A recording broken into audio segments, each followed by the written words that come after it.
এইটো আজমল ডাঙৰীয়া সপোন নহয়, কিন্তু অসমৰ মুখ্যমন্ত্ৰী হিমন্ত বিশ্ব শৰ্মা ডাঙৰীয়া সপোন। আৰু আমি ২৬ৰ কথা এতিয়া ভাবি থকা নাই, আমি ২৪ৰ কথা ভাবি আছোঁ। আৰু ২০২৪ত অসমৰ ৰাইজে সাম্প্ৰদায়িকতাবাদৰ বিৰুদ্ধে ভোট দিব। ২০২৪ত অসমত শংকৰদেৱৰ আদৰ্শ, যাক দুৰ্বল কৰিবলৈ ষড়যন্ত্ৰ চলিছে, জ্যোতি বিষ্ণু, ফণী শৰ্মা, ভূপেন হাজৰিকাৰ আদৰ্শ দুৰ্বল কৰিবলৈ যি ষড়যন্ত্ৰ চলিছে, তাৰ বিৰুদ্ধে অসমীয়া ৰাইজ একত্ৰিত হ'ব।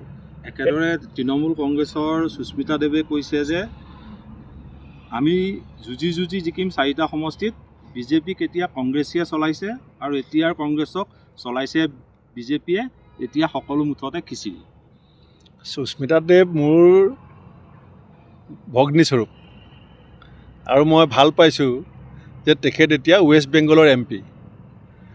ৱেষ্ট বেংগলৰ MP-য়ে আমাৰ কথা কৈছে নে ৱেষ্ট বেংগলৰ কথা কৈছে, আমি আগতে চাই ল'ব লাগিব, বুজিব লাগিব। এতিয়া ৱেষ্ট বেংগলৰ পৰা MP আহি অসমত হিন্দীত আমাক কিবা ক'ব, সেইটো অসমীয়া ৰাইজ প্ৰভাৱিত হ'ব। এনেকৈতো আৰু আমি ভাবি থাকিলে নহ'ব। আপোনালোকে এতিয়া অনাগত দিন কিবা কাৰ্যসূচী লৈছে নেকি? আজি যে কলিয়াবৰত আমি কাৰ বিৰুদ্ধে আমাৰ ৰাজ্যপাল ডাঙৰীয়াক বিৰোধী ঐক্যমঞ্চৰ ফালৰ পৰা লগ ধৰিছিলোঁ, আৰু আমি ৰাষ্ট্ৰপতি মহোদয়লৈ এখন স্মাৰক পত্ৰ দিছিলোঁ যে অসমত আমি কা বলবৎ হোৱাটো বিচৰা নাই, আমি কা নামানো। কাৰণ কেন্দ্ৰীয় গৃহমন্ত্ৰী অমিত শ্বাহ ডাঙৰীয়াই কৈছে যে কা বলবৎ হ'ব। আমি গৃহমন্ত্ৰী ডাঙৰীয়াৰ জৰিয়তে ৰাজ্যপালৰ জৰিয়তে আমি ৰাষ্ট্ৰপতিক জনাইছিলোঁ, আৰু আমি প্ৰধানমন্ত্ৰী ডাঙৰীয়াক লগ পাবলৈ এখন পত্ৰ দিছিলোঁ। নৰেন্দ্ৰ মোদী ডাঙৰীয়াক আমি লিখিছিলোঁ আমাৰ ফালৰ পৰা যে আমি হয় দিল্লীত, নহয় কাজিৰঙাত, আপুনি অসম ভ্ৰমণৰ সময়ত য'তে কয় আমি আপোনাক লগ কৰি কিয় আমি কা বিৰোধিতা কৰিছোঁ এই কথাখিনি পাতিব বিচাৰোঁ।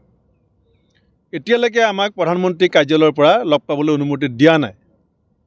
সেইকাৰণে 8 তাৰিখৰ দিনটো আমি বাট চাম, কাৰণ 9 তাৰিখে প্ৰধানমন্ত্ৰী ডাঙৰীয়াৰ কাৰ্যসূচী আছে।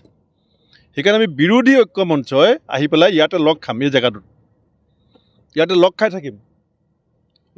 যদি ভটকৈ প্ৰধানমন্ত্ৰীয়ে লগ পাবলৈ মাতে আমি যাম, আৰু যদি নামাতে ইয়াৰ পৰা আমি ৰাজহুৱাকৈ অৱস্থান ধৰ্মঘট কাৰ্যসূচীৰ জৰিয়তে আমি আমাৰ কথাখিনি প্ৰধানমন্ত্ৰীক ক'ম আপোনালোকৰ জৰিয়তে।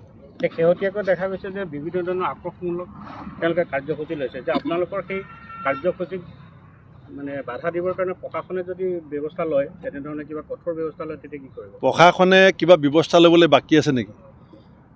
ভাৰত জোড়ো ন্যায় যাত্ৰা যেতিয়া হৈছিলে, প্ৰশাসনৰ লগতে বিজেপি গুণ্ডায়ো ব্যৱস্থা লৈছিলে, চতিয়াত খানাপৰাটো ব্যৱস্থা লৈছিলে, ৰ'ল জানো ভাৰত জোড়ো যাত্ৰা? আজি যিকোনো কথাত আজি CID সষ্টম বিৰোধীৰ বিৰুদ্ধে, পুলিচ সষ্টম, তেওঁলোকৰ গুণ্ডা সষ্টম হৈ আছে, লাঠি সষ্টম হৈ আছে। কিন্তু সেইবুলি অসমীয়া ৰাইজৰ কণ্ঠ স্তব্ধ কৰিবলৈ বিজেপিয়ে যিমান ষড়যন্ত্ৰ কৰক সেয়া প্ৰতিহত হ'ব, আৰু লোকসভা নিৰ্বাচনত সেই কথা স্পষ্টভাৱে প্ৰমাণ হ'ব। Thank U.